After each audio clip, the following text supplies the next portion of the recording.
After the end of World War II, the world was split into two, East and West. This marked the beginning of the era called the Cold War.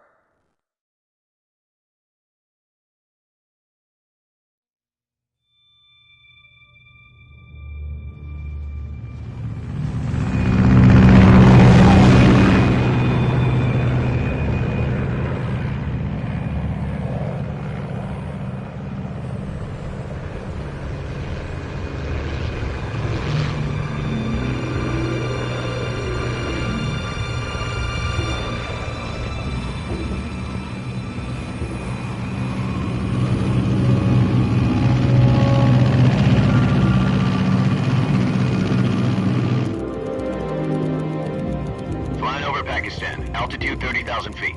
Approaching Soviet airspace. 20 minutes to drop off. Commencing internal depressurization. Equipment check. Arm main parachute. All right. You ready to go? Drop zone still showing a high pressure mass. Cav okay. Good. We've got high visibility.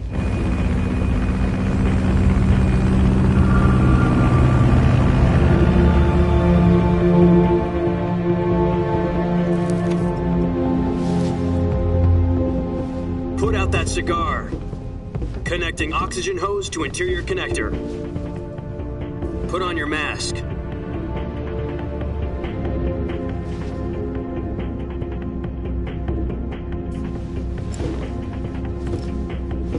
Does this panty waste know what he's doing? Approaching release point. 10 minutes to drop off. Hey, are you deaf? He said put out the cigar and put on your mask.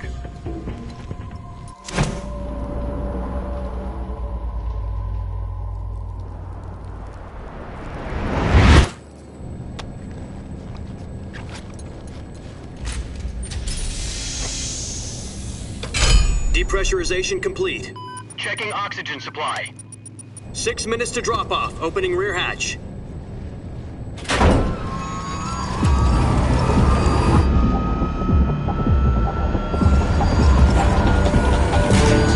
Sunrise.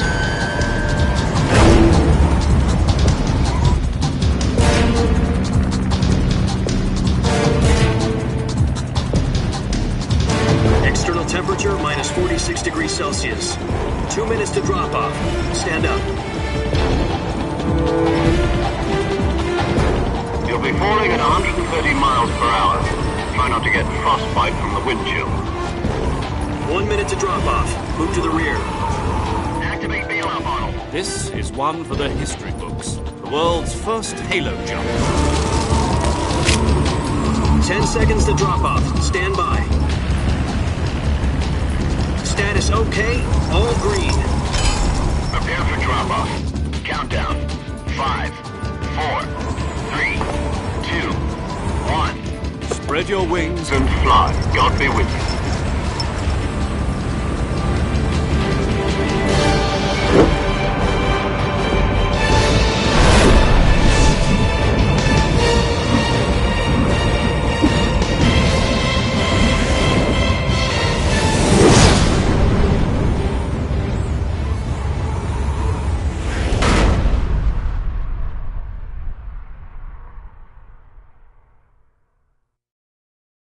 Jack, I've got some important news.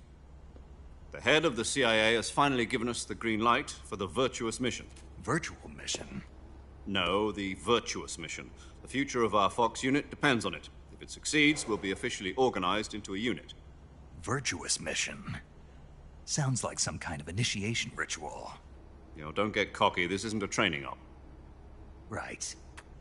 So what exactly is this wonderful mission? Well, about 2 years ago, a certain Soviet scientist requested asylum in the West through one of our moles. His name is Nikolai Stepanovich Sokolov. He's head of the OKB-754 Design Bureau, one of the Soviets' top-secret weapon research facilities, and the East's foremost expert on weapons development. Sokolov? Isn't he that famous rocket scientist? The very same.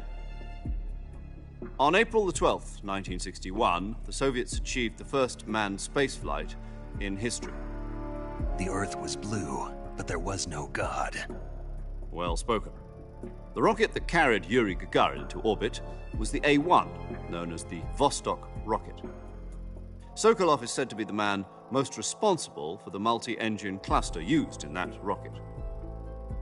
After Gagarin's flight, Sokolov left rocket development to become the head of the newly established Design Bureau. From a lowly technician to head of a design bureau, that's quite a success story, so why do you want to defect? It seems he'd become afraid of his own creations. Afraid? Call it a crisis of conscience. And for that, he left his country and his family behind and went over the fence? Not exactly. One of his conditions was that his family was also to be taken safely to the west. We used a mole to get the family out first and succeeded in sneaking Sokolov over the Berlin Wall shortly afterwards. I was the one who conducted the operation. The security on the eastern side was still full of holes back then. Then what? We got Sokolov over in one piece, but the whole ordeal had left him exhausted, and we checked him into a hospital in West Berlin. It took him 2 weeks and more than 600 miles to get from the research facility in the Soviet Union to Berlin. He was in no condition to say anything coherent. And it was only a week later that we had something much bigger on our hands. The Cuban Missile Crisis. October the 16th, 1962, President Kennedy received word that the Soviets were in the process of deploying intermediate-range ballistic missiles in Cuba. The president demanded that the Soviets dismantle and remove the missiles. At the same time, he announced a naval blockade to prevent further missile shipments from reaching Cuba. But the Soviets didn't back down, instead placing their armed forces on secondary alert. Soviet transport ships carrying missiles continued on course towards Cuba. US and Soviet forces went on alert for an all-out nuclear war. Frantic negotiations were conducted through the UN's Emergency Security Council and unofficial channels to end the hair-trigger standoff. Finally, on October the 28th, the Soviet Union agreed to remove its missiles from Cuba. And so the world avoided a nuclear holocaust. But in order to get the Soviets to pull their missiles out, we had to make a deal. You mean the one where the US agreed to remove its IRBMs from Turkey? No. The Jupiter IRBMs deployed in Turkey were obsolete, and we were going to get rid of them anyway. They had no strategic value whatsoever to either the US or the Russians. The Turkey deal was a ruse, a cover story that was fed to the other intelligence agencies around the world. So what did the Russians really want? Sokolov. They wanted us to return Sokolov. You mean the Soviets pulled out of Cuba just to get their hands on Sokolov? That's right. What the hell was he working on? At the time, we had no idea. We were running out of time. It was either give up Sokolov or risk full-scale nuclear war. In the end, we had no choice. President Kennedy gave in to Khrushchev's demand. The next day, I got Sokolov out of the hospital, handing him over to agents on the eastern side. Sokolov kept on screaming, "Save me," until he disappeared from my sight.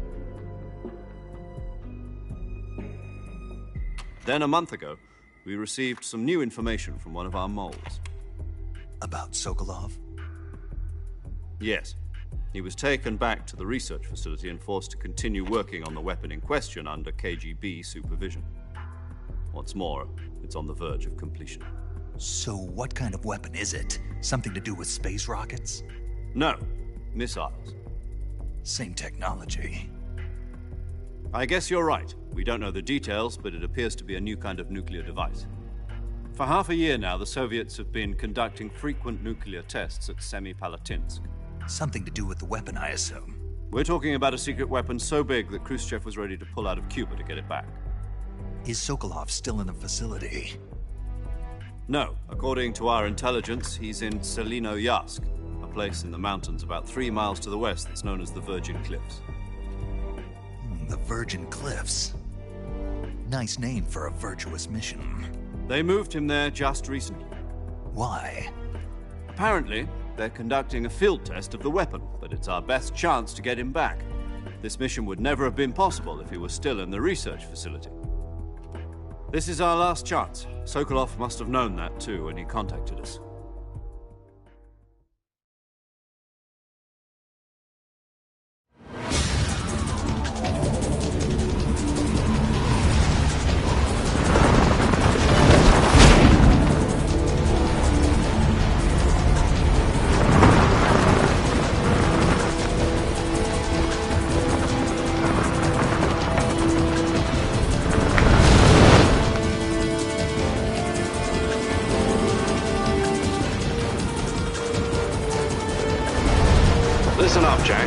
mission is to infiltrate Selino-Yask in the Soviet mountains, ensure the safety of Sokolov, and bring him back to the West.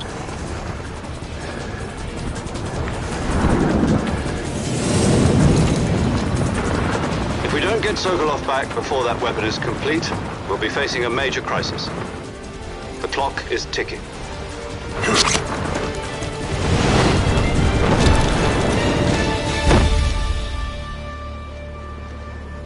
Once we've confirmed the rescue of Sokolov, stand by at the recovery point. A recovery balloon will be dropped at that point. Helium will be pumped into the balloon to inflate it. The process takes about 20 minutes. Once it's complete, the gunship's arm will latch onto the balloon and pull it up. The Fulton surface-to-air recovery system. I'm familiar with the theory. Take it easy. It's been combat-proven. Do you think Sokolov is up to it? The shock will be less than during a parachute jump, and the arm can handle up to 500 pounds. So you're planning on going over the border in a single combat Talon? She's equipped with two 6-barrel 20mm Vulcan cannons, as well as two 40mm machine guns. Sounds like she could hold her own against a battalion of tanks. Even with the fuel in the reserve tank, we're facing a 4-hour time limit. If all goes well, it shouldn't take more than a few hours. Home in time for dinner.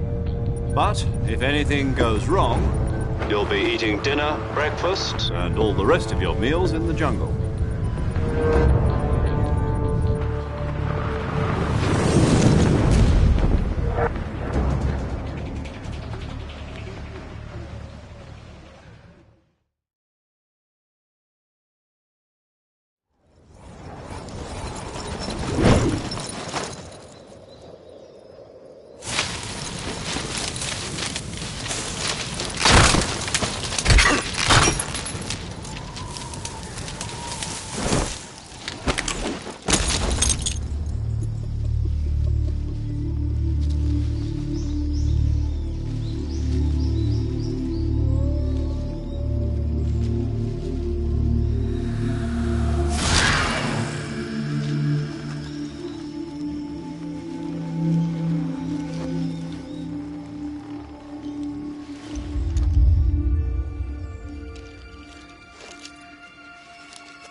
Do you copy?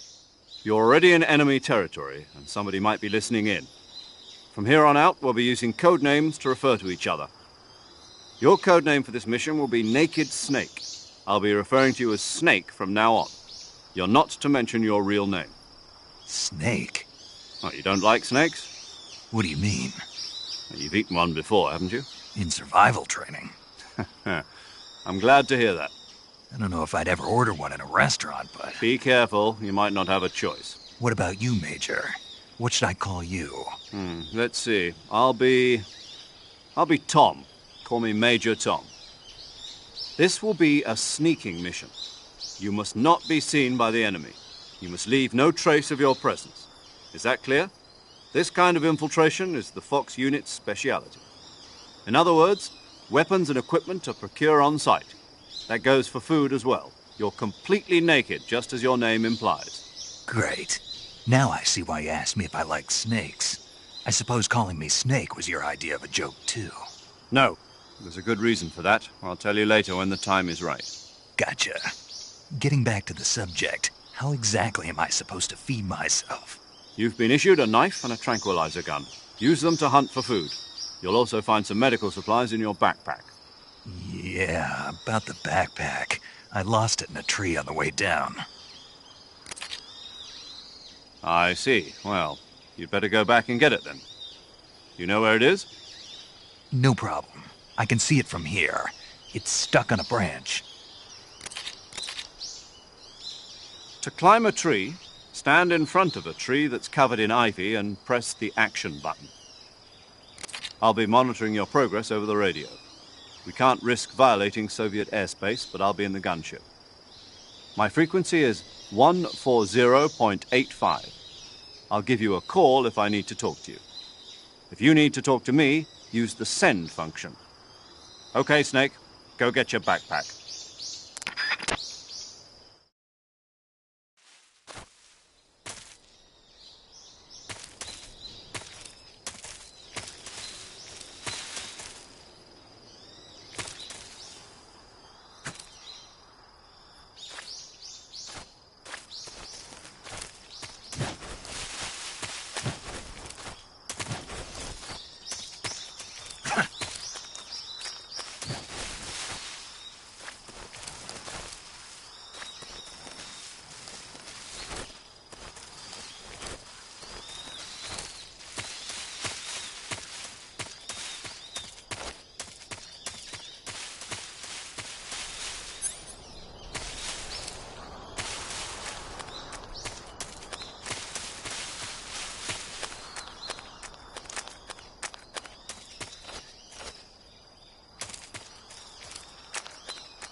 Snake, where do you think you're going?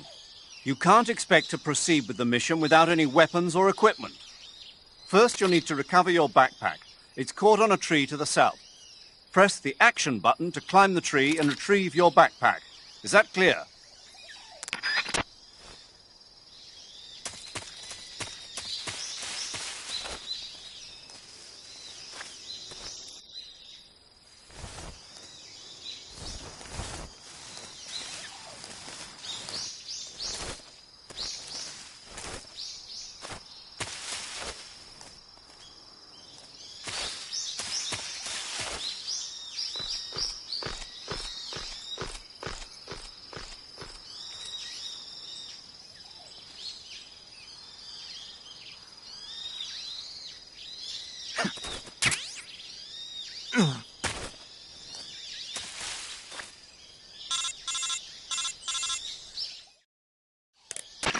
I see you've retrieved your backpack, Snake. To equip a weapon, it's necessary to take it out of your backpack. In the survival viewer, choose Weapon from the backpack. Your available weapons will be displayed in a window in the upper left. From that list, choose the weapon you want to equip and press the Enter button. For other equipped items, just do the same thing from Item. Got it. Use the survival viewer backpack. Yep, that's right. Survival is fundamental to this mission. After you've been out in the field for a while, your stamina will start to drop. If your stamina gets too low, it'll affect your performance. You won't be able to shoot accurately, for example, and your wounds won't heal as smoothly. Keep an eye on your stamina so you don't run out. To recover lost stamina, you can hunt for local flora and fauna. You can use either your tranquilizer gun or your knife to hunt. My only weapon is a Mark 22 Hush Puppy tranquilizer gun? That's right. It's been fitted with its own suppressor. However, the suppressor will deteriorate every time you fire. Once its durability reaches 0, the noise suppression effect will be gone. So don't get too trigger-happy with it. The suppressor's durability is shown in the icon. Any weapons and equipment beyond what you're carrying now, you'll have to find as you go. I have to find my own weapons and equipment? Whose crazy idea was this anyway? Solo covert actions are standard Fox operating procedure. You can't leave any traces of your presence. No weapons, equipment, footprints, sweat, or bodily waste. The same goes for bullets and cartridges, too. Your presence in enemy territory is already a violation of international conventions of warfare. There aren't supposed to be any American soldiers in Russia. It could spark an international incident. You can't let anyone see you. You can't let the enemy know you're there. This is a stealth mission. You're a ghost, Snake, in every sense of the word. And there'll be no rescue if you're captured. The military and US government will deny any involvement in the affair. Then I'll just have to take care of myself, huh? I'm afraid so. You've been given a fake death pill for that purpose. SIS guidelines stipulate that soldiers on covert ops like this one be issued a potassium cyanide capsule. Tape it to your body so you can take it when you need to. How generous of you. Use it if you're taken prisoner by the enemy. It'll send you into a state of false death for a short time. Fooling them into thinking that I'm really dead. So, how do I come back to life? Just take the revival pill. You mean that thing they put in my tooth before the mission? That's the one. But be careful. If you remain in a state of false death for too long, nothing will be able to bring you back. Remember that. I'll keep it in mind. You said this was a solo mission, right? Right. I guess that means I can't count on any reinforcements. Correct. The mission rests entirely in your hands. A real one-man army. Relax. There's a support team ready to back you up over the radio. Who? I'll introduce them to you. This time, survival is of utmost importance. The first member of the support team will be in charge of monitoring your physical condition, acting as a medic, so to speak, as well as recording your mission data. She's a member of Fox as well, and she's here on the gunship with me. She? Hello, Snake. I'm paramedic. Nice to meet you. Paramedic. As in a medic who comes in by parachute. Aren't you going to tell me your real name? Are you going to tell me yours, Mr. Snake? My name, huh? It's John Doe. And they call you Jack for short. You're a regular Captain Nemo. A name means nothing on the battlefield. After a week, no one has a name. What's your name? Jane Doe. Very funny. I wasn't joking, but I'll tell you my name only if you manage to make it back alive. My frequency is 145.73. She's also in charge of recording your mission data. Whenever you want to save, send a message over the reserved save frequency, 140.96. So saving lets me record my mission data. That's right. It also records the state of your health. Good to know. There's one more person I want to introduce you to, Snake. Huh? Speaking of snakes, you remember the boss, don't you? A legendary soldier and your mentor. Actually, it was the boss that got the DCI's authorization in the first place. She's going to be serving as Fox's mission advisor. The boss is? She also helped me plan this mission. She and I were at SAS together. Jack, is that you? How many years has it been? Boss? That's right. It's me. Talk to me. Let me hear your voice. It's been 5 years, 72 days, and 18 hours. You've lost weight. You can tell just by the sound of my voice. Of course I can. I know all about you. Really? Well, I don't know anything about you. What's that supposed to mean? Why'd you disappear on me all of a sudden? I was on a top-secret mission. You didn't need me anymore. But there were still so many things I wanted you to teach me. No, I taught you everything you needed to know about fighting techniques. I taught you all I could. The rest you needed to learn on your own. Techniques, sure. But what about how to think like a soldier? How to think like a soldier? I can't teach you that. A soldier needs to be strong in spirit, body, and technique. And the only thing you can learn from someone else is technique. In fact, technique doesn't even matter. What's most important is spirit. Spirit and body are like two sides of a single coin. They're the same thing. I can't teach you how to think. You'll just have to figure it out for yourself. Listen to me, Jack. Just because soldiers are on the same side right now doesn't mean they always will be. Having personal feelings about your comrades is one of the worst sins you can commit. Politics determine who you face on the battlefield. And politics are a living thing. They change along with the times. Yesterday's good might be tomorrow's evil. Is that why you abandoned me? No, it had nothing to do with you. I already told you, Jack. I was on a top-secret mission. A soldier has to follow whatever orders he's given. It's not his place to question why. But you're looking for a reason to fight. You're a natural-born fighter, but you're not quite a soldier. A soldier is a political tool, nothing more. That's doubly true if he's a career soldier. Right and wrong have no place in his mission. He has no enemies and no friends. Only the mission. You follow the orders you're given. That's what being a soldier is. I do whatever I have to get the job done. I don't think about politics. That's not the same thing. Sooner or later, your conscience is going to bother you. In the end, you have to choose whether you're going to live as a soldier or just another man with a gun. There's a saying in the Orient, loyalty to the end. Do you know what it means? Being patriotic. It means devoting yourself to your country. I follow the president and the top brass. I'm ready to die for them if necessary. The president and the top brass won't be there forever. Once their terms are up, others will take their place. I follow the will of the leader, no matter who's in charge. People aren't the ones who dictate the missions. Then who does? The times. People's values change over time, and so do the leaders of a country. So there's no such thing as an enemy in absolute terms. The enemies we fight are only enemies in relative terms, constantly changing with the times. As long as we have loyalty to the end, there's no point in believing in anything, even in those we love. And that's the way a soldier's supposed to think? The only thing we can believe in with absolute certainty is the mission, Jack. All right, but do me a favor. What is it? Call me Snake. Snake? Oh, right. Your codename is Snake. It suits you well. That's right. The legendary unit that the boss put together during World War II was a snake.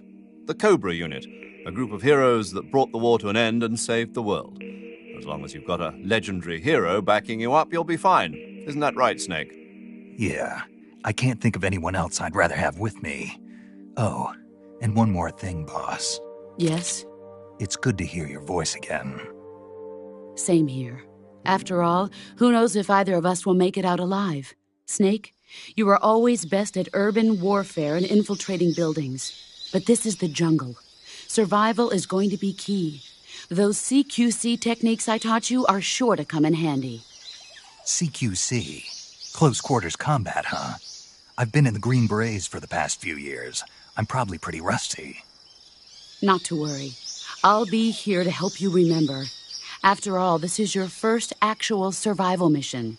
I'll be supporting you over the radio. Where are you, boss? Next to the Major?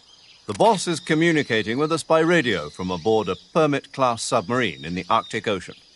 My frequency is 141.80. Call me if you need my advice on battle techniques. Gotcha. Your mission is to retrieve Dr. Sokolov. Dr. Sokolov is being held in an abandoned factory located to the north of your current position. Avoid heavy combat and don't let anyone see you. Don't forget that this is a stealth mission. Snake, try to remember some of the basics of CQC.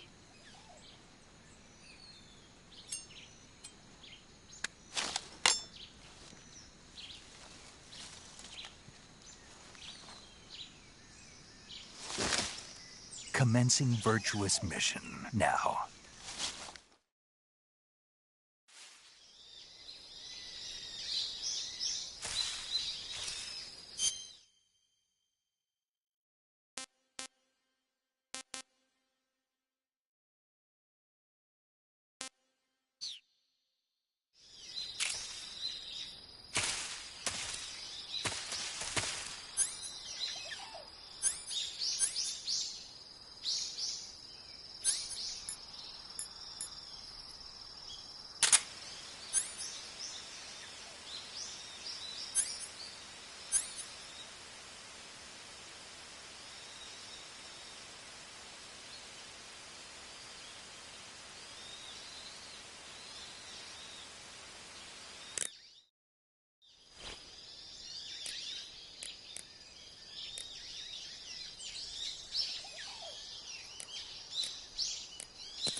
Camouflage is an indispensable tool when you're sneaking through the jungle. To use camouflage, first press the Start button to go to the Survival viewer. Then select Camouflage and press the Enter button. Select Uniform to select Battle Fatigues, and Face to select Face Paint. Choose battle fatigues that match the surrounding environment. The most effective camouflage is attained by selecting fatigues that blend in with the environment. Camouflage patterns that stand out in your surroundings will attract attention.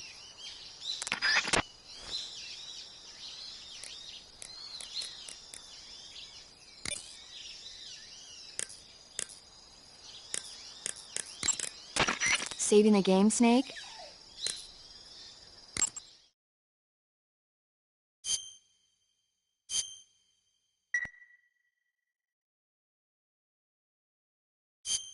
Hey, Snake, you ever heard of Godzilla, King of Monsters? No, what is it?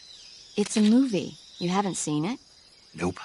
It's about this monster called Godzilla, who grows to an enormous size in a nuclear test and goes on a rampage in Tokyo. Nuclear test, huh?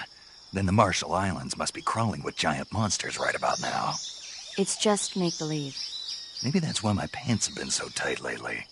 Snake, it's a movie, not a report out of Los Alamos. I know. So then what happened? Godzilla is immune to all weapons, and humanity has no way to stop the monster.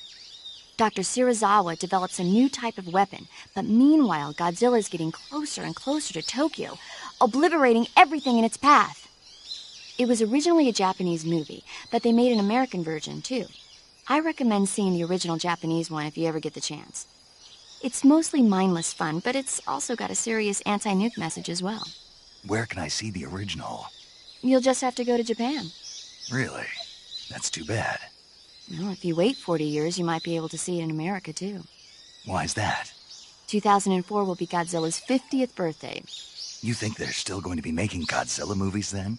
Of course! Everybody loves Godzilla. You sure know a lot about movies. I don't suppose you're the movie-watching type, are you? Not really. Okay, then I'll tell you everything I know. When the going gets tough, movies can save your life. It's always good to be able to look at things from a different perspective when you get in a jam. That's the magic of movies. No kidding. Well, I guess it might at least make a nice distraction. That's the spirit, Snake. Have a little fun.